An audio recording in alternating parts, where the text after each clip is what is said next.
On se retrouve ici en direct depuis le Parc des Princes pour cette cinquième, quatrième, troisième, je ne sais plus édition du salon Your Future, le salon d'orientation et de recrutement. Bonjour à toutes celles et tous ceux qui nous regardent en direct ou en replay. Bonjour à vous dans la salle. Merci beaucoup d'être avec nous pour cette conférence dédiée au métier d'ingénieur. Alors, dans une période où on parle parfois, vous savez, d'austérité, on parle de difficultés d'emploi, de taux de chômage des jeunes qui est assez élevé.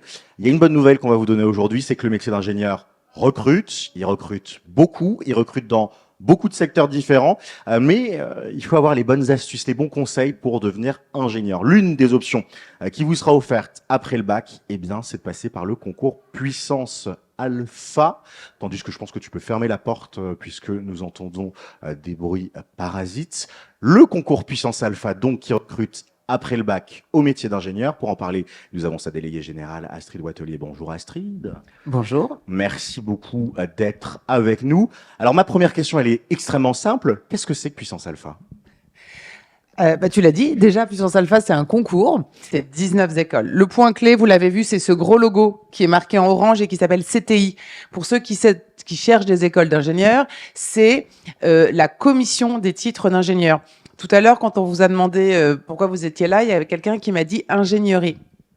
Alors, c'est une très bonne idée, mais c'est une très mauvaise réponse, puisque en fait, l'ingénierie, c'est justement quand on vous dit que vous faites une école en ingénierie, ça veut dire que vous allez avoir une formation scientifique, mais que vous ne serez jamais ingénieur. Il faut faire très attention. Il y a la seule façon d'avoir aujourd'hui un titre et un diplôme d'ingénieur, avec tout ce que ça comporte de qualité, c'est d'avoir le petit logo CTI, Commission des titres d'ingénieur. Donc voilà, bien évidemment, il y a 19 grandes écoles et ça vous mène à des centaines. Alors on en a mis 1000 parce qu'il fallait donner un chiffre, mais il y a tous les métiers de la terre et qui peuvent être faits avec des ingénieurs. Voilà.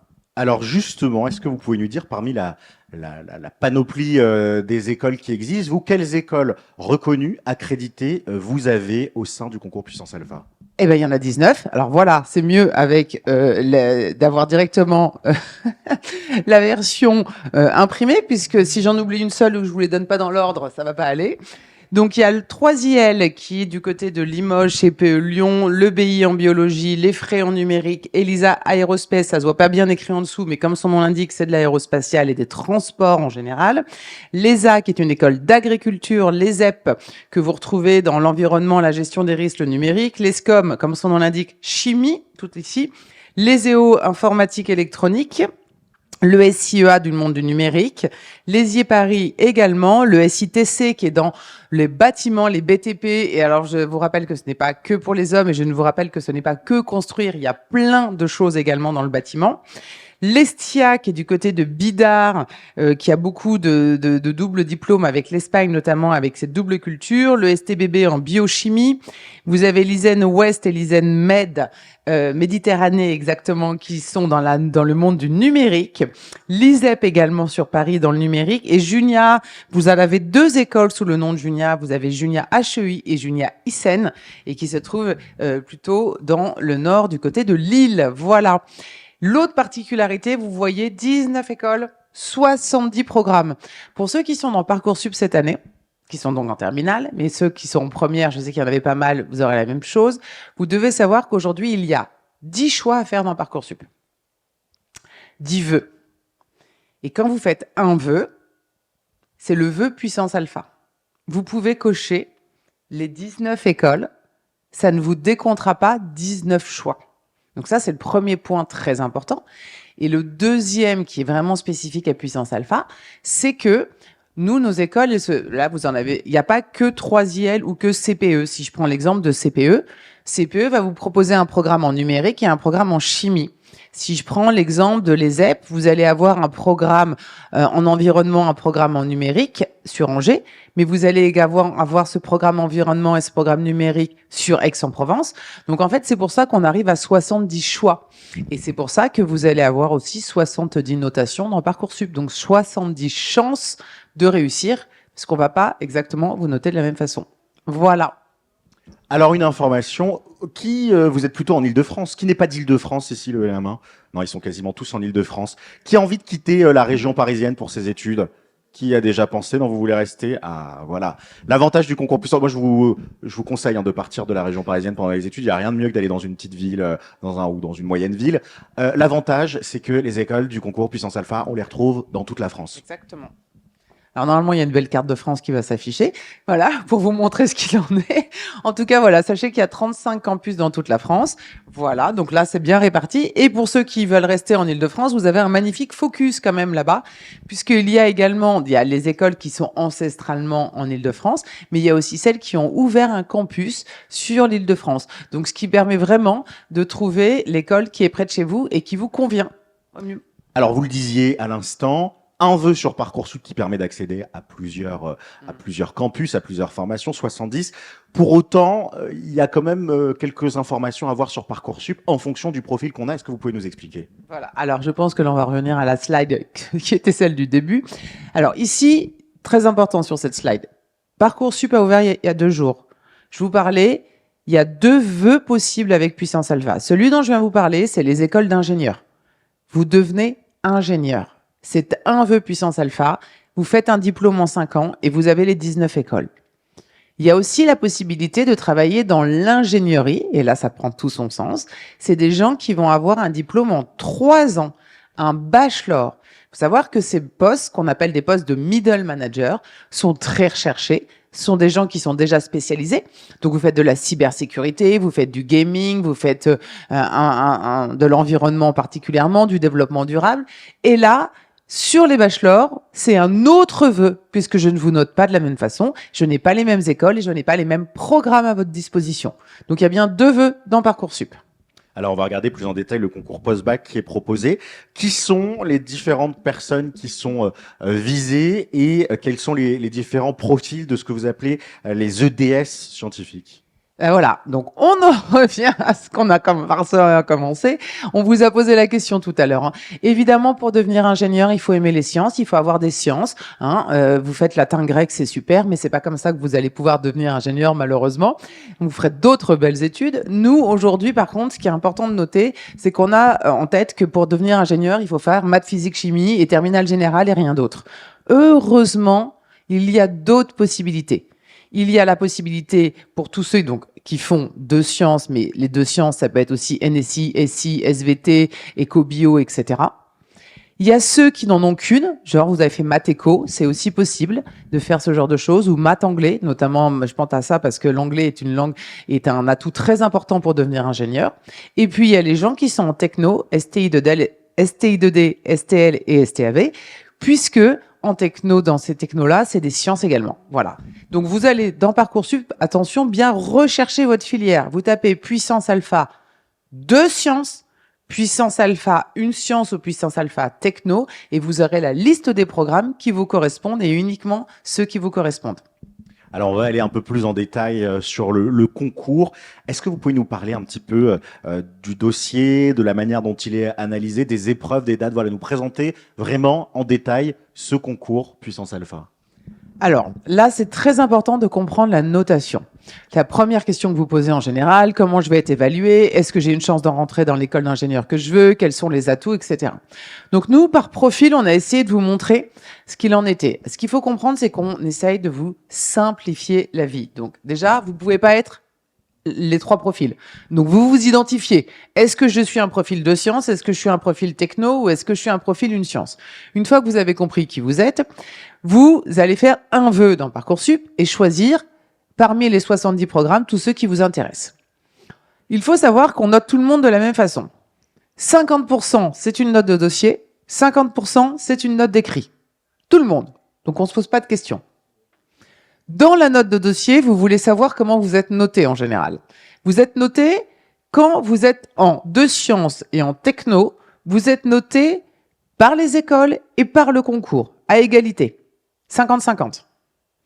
Quand vous êtes en une science, vous n'êtes pas noté pour le concours. Pourquoi ? Parce que pour le coup, entre une école de chimie et une école du numérique, la science que vous allez garder et le parcours que vous allez avoir n'a pas les mêmes besoins. C'est-à-dire que quelqu'un, par exemple, voilà, si vous faites que physique chimie, que vous voulez faire une école de chimie, il est possible qu'on vous dise oui avec une science. Si vous faites que physique chimie et que vous voulez faire une école du bâtiment, peut-être que ça va pas être suffisant. Donc là, c'est très important qu'il n'y ait que l'école qui ait ce regard sur ce que vous souhaitez faire. Pour ceux qui auront une note donnée par puissance alpha, vous avez des grands classés. Donc les grands classés sont les gens qui ont eu un super dossier première et terminale et qui du coup vont pouvoir aujourd'hui être exemptés d'épreuves écrites parce qu'ils sont déjà très bons, ils seront classés avant les autres. C'est 15% des élèves en 2 sciences et 5% des élèves en techno. Les une science, je le répète, n'ayant pas de note commune, vous allez avoir une note différente par classement, donc on peut pas vous faire une note de grand classé, parce que vous allez avoir 18 avec une école et vous allez avoir 14 avec une autre école, donc ça n'aurait pas de sens. Voilà. Donc tout le monde passe les écrits ensuite. Les épreuves écrites, c'est les mêmes pour tout le monde. Alors là, je sais aussi qu'il y en a tout le monde qui dit « Ah, mais moi, j'ai pas fait physique-chimie comme l'épreuve d'à côté, je suis en techno, etc. » Quand je dis que c'est les mêmes, ça veut dire que c'est les mêmes matières. Tout le monde fait des maths, des sciences, du français et de l'anglais. Alors, français et de l'anglais, on n'y revient pas. Hein. C'est absolument les mêmes épreuves, le même exercice pour tout le monde. En maths et en techno, on a adapté les exercices qu'on va vous proposer selon votre matière. Donc, on va s'adapter. Si vous avez fait maths complémentaires, maths générales, maths techno, mais tout le monde aura une épreuve de maths. Voilà.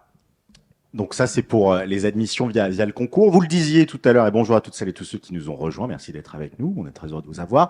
Vous le disiez tout à l'heure, il y a aussi les bachelors. Comment ça fonctionne pour les bachelors, les admissions? Alors, les bachelors, c'est un peu plus simple parce qu'il n'y a pas de partie d'épreuve écrite. Donc, vous allez avoir, d'abord, c'est toutes les personnes, tous les EDS sont concernés. On a un plus large panel encore. Vous êtes noté que sur dossier, pour 90% d'entre vous, on va dire. Il est possible d'avoir certaines écoles qui font un oral, mais ça reste à la marge. Ce qu'il faut bien comprendre, c'est que le principe de puissance alpha, et ça c'est vraiment quelque chose de particulier, le principe de puissance alpha, c'est que vous n'avez pas une note pour tous. C'est-à-dire que vous avez l'impression très souvent de vous dire, ben voilà, j'ai eu 12 et le concours prend un 11 de moyenne, donc je suis pris. C'est pas comme ça que ça se passe pour nous. Comme je vous l'ai dit, en bachelor, il y a 30 programmes et en ingénieur, il y en a 70. Vous allez être noté 70 fois différemment.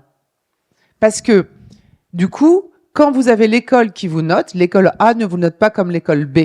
Et quand vous passez des épreuves écrites, vous avez 12, vous avez 12. Mais chaque école va appliquer ses coefficients.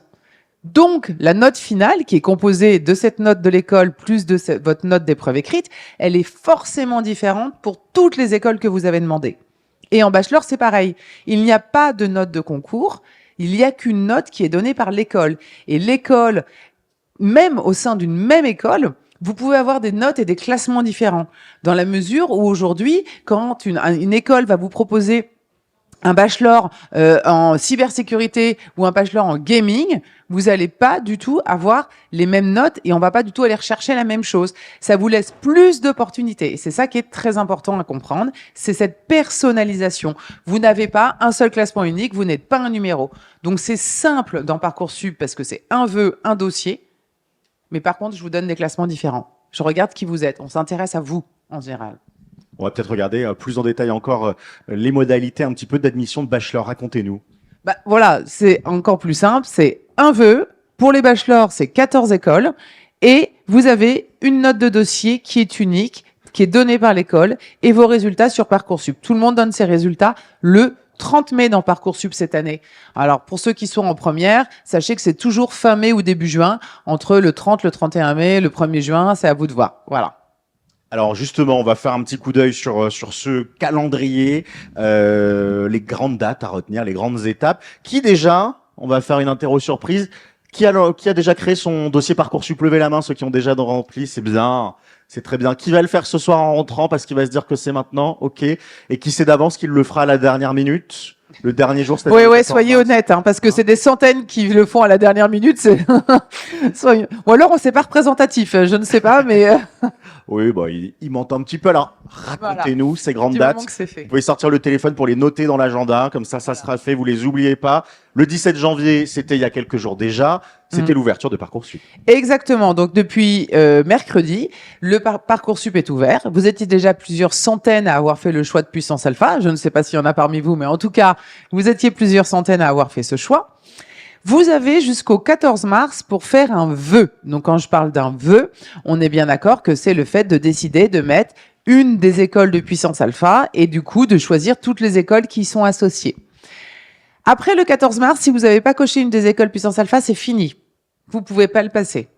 Par contre, si vous l'avez bien coché mais que vous n'avez pas fini votre dossier, quand on parle de valider ses vœux, ça veut dire entre le 14 mars et le 3 avril, on termine son dossier, sa lettre de motivation, les frais de concours, on vérifie ses notes, on n'oublie pas de rentrer ses centres d'intérêt. Toutes ces infos-là, elles sont lues par Puissance Alpha. Alors, on est un des seuls concours qui lit toutes vos lettres de motivation, qui regarde vos centres d'intérêt. Mais quand je vous disais que chaque école va regarder au plus près qui vous êtes, c'est ce genre d'infos que l'école va regarder. Donc, on n'oublie pas de bien compléter son dossier. Et après, vous attendez. Alors, moi, en avril, je fais les évaluations de dossier quand je récupère tout ça de Parcoursup. Le 27 avril, vous avez vos épreuves écrites. Pareil, notez la date, très important. Une seule date unique dans toute la France et même à l'international, le 27 avril. Voilà, même jour à la même heure pour tout le monde. Dans le centre d'examen que vous avez choisi. Vous le choisissez où? Dans Parcoursup, parce que je vous aurais mis une liste, bien évidemment. Et puis ensuite, vous attendez le 30 mai pour avoir vos résultats définitifs. Et on rappelle que si vous avez fait 20 choix de programme dans Parcoursup que pour Puissance Alpha, et ben pour Puissance Alpha, vous aurez 20 réponses différentes parce que 20 classements différents. Ça, c'est la particularité. Alors, on le voit, ces étapes Parcoursup, les Voilà. étapes clés. Bon, ça résume un peu ce que vous venez de nous dire. Exactement. Là, vraiment, on insiste sur la lettre de motivation, le projet motivé, les éléments, tous les éléments, voilà, plus ou moins bien remplis. Est-ce que c'est une bonne idée? Je suis sûr qu'il y en a qui vont le faire, d'utiliser ChatGPT pour sa lettre de motivation Puissance Alpha, ou est-ce que vous le détectez? Qui a déjà utilisé ChatGPT en cours? Ok. Il y en a, il lève la main depuis tout à l'heure. Tu fais quoi, par exemple, avec ChatGPT? Ok, les lettres de motivation. Vous faites quoi, vous, avec ChatGPT? Tu tries. Alors, dis, tu t'accompagnes, c'est-à-dire tu fais quoi concrètement? En français, pour les rédactions. Bon, la prof, elle s'en rend compte. Parce que quand tu fais ton devoir sur table, il y a quelques fautes d'orthographe, c'est parfait quand tu le fais avec ChatGPT. C'est vrai que c'est un outil qui est de plus en plus utilisé, on le voit. Tapez à ChatGPT, rédige-moi une lettre de motivation pour Puissance Alpha. Est-ce que c'est une bonne idée? Alors, c'est pas du tout une bonne idée. D'abord parce que c'est une lettre de motivation qui est une lettre générale pour l'ensemble des vœux, où la plupart du temps, ça finit par « je suis dans un lycée machin, j'aime les sciences, je fais des maths et de la physique et je veux devenir ingénieur ». Bah super. Alors d'abord, c'est déjà écrit dans ton dossier, ça ne m'apporte aucun intérêt, donc ta note de motivation n'aura aucun atout complémentaire. Ça, c'est la première chose.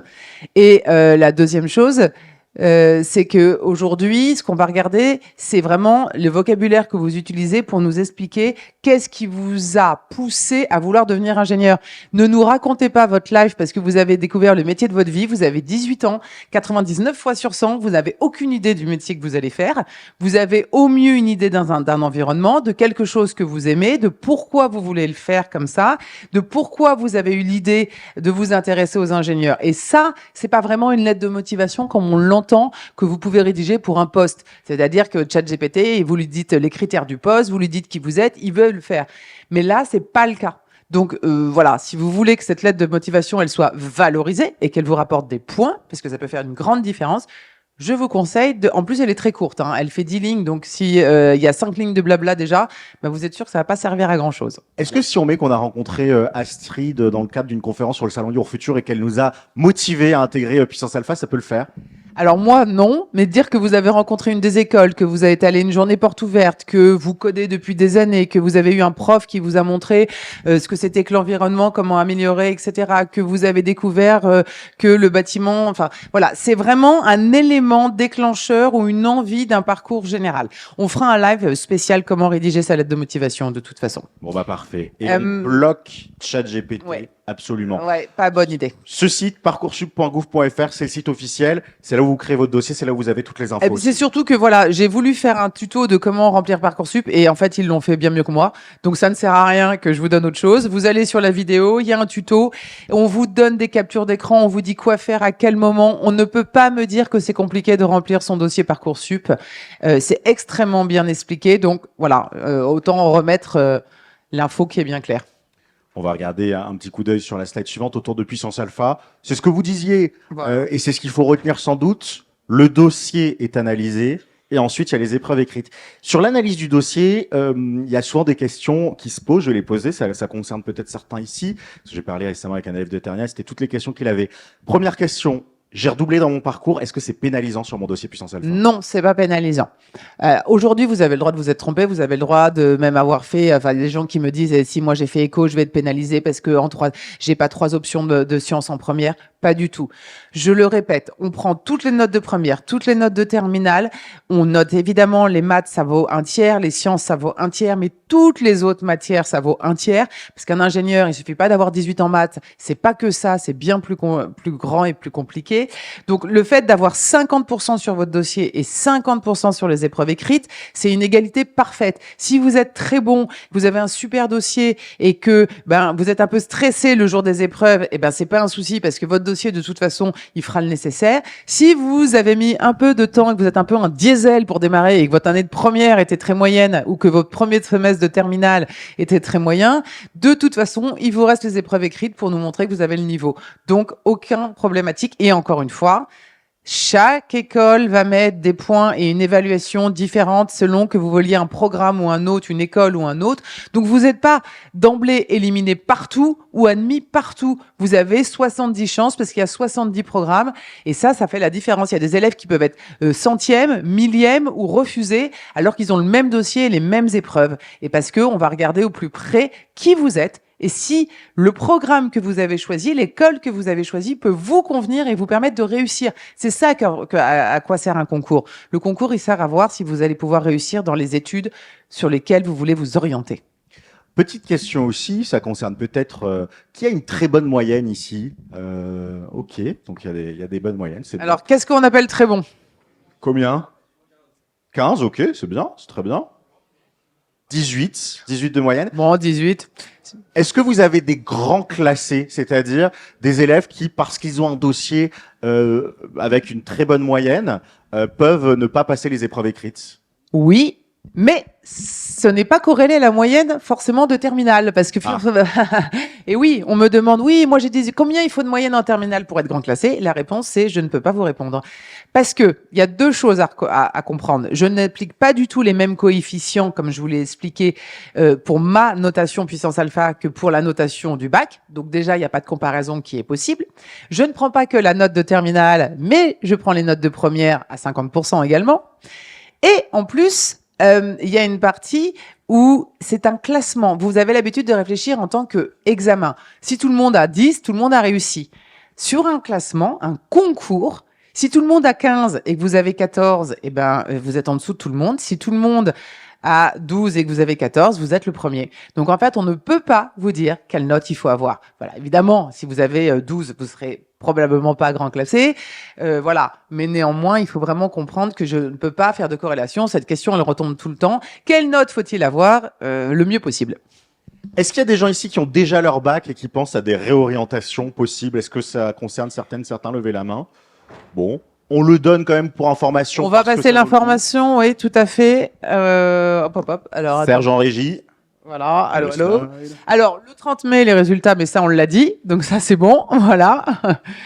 Et là, voilà, si jamais vous avez une autre orientation l'année prochaine et qu'au final, vous voulez revenir nous voir, vous vous êtes dit, je me suis trompé, ce que je fais actuellement ne me plaît pas, je me repartirai bien vers des écoles d'ingénieurs, ou bien ça me plaît, j'ai fait une prépa scientifique, mais je n'ai pas envie de continuer, il existe les admissions rebond, ce n'est pas dans Parcoursup, c'est uniquement sur Puissance Alpha et c'est sur dossier. Voilà. Alors, je suis en train de faire le placier, hein, je sais pas comment on dit, les gens qui placent. Multifonction. Pour terminer, je crois qu'on a le QR code pour télécharger. C'est le moment où on sort vite le téléphone pour télécharger. Voilà, surtout qu'il n'y a pas de stand Puissance Alpha. Il y a plein d'écoles présentes ici, mais moi, je n'ai pas de stand. Donc, la brochure, que je vous laisse scanner, c'est très important. Comme ça, toutes les informations que je viens de vous donner, la liste de toutes les écoles, le récapitulatif des notations, tout sera mis sur cette brochure. Voilà. Avant de prendre les questions du public, s'il y en a qui ont envie de prolonger la thématique ingénieur, nous aurons à 17h30 une conférence encore sur le métier d'ingénieur, une grande école d'ingénieurs, pourquoi pas moi.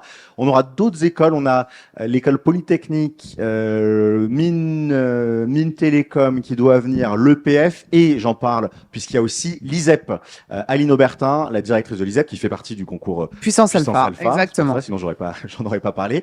Aline Aubertin, qui est aussi présidente de Femmes Ingénieurs et qui viendra parler du métier d'ingénieur. Donc, pourquoi finalement, là, vous aurez carrément des directeurs d'écoles d'ingénieurs que vous pourrez challenger, à qui vous pourrez poser des questions.